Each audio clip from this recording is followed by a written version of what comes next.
পৃথিবীর প্রথম থেকে শেষ পর্যন্ত আসা সকল মানুষ আবার নতুন করে জীবন ফিরে পাবে। যখন সবার শরীর তৈরি হয়ে যাবে কিন্তু তাতে কোনো প্রাণ থাকবে না, তখন সেই মহা শূন্যতার পর আল্লাহ তার অসীম কুদরতে সর্বপ্রথম একজনকে জীবিত করবেন।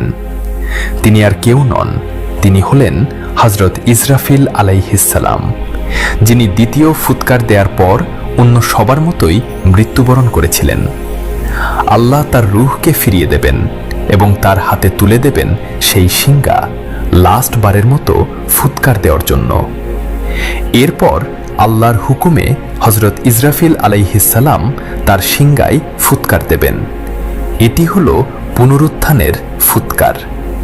এই চিৎকারের শব্দ মৃত্যুর মতো ভয়ঙ্কর হবে না, বরং এটি হবে এক আহ্বানের শব্দ, এক জাগরণের শব্দ। এই ফুৎকার দেওয়ার সাথে সাথে পৃথিবীর প্রথম মানুষ আদম আলাইহিসসালাম থেকে শুরু করে শেষ মানুষটি পর্যন্ত সবার দেহে তাদের আত্মা ফিরে আসবে।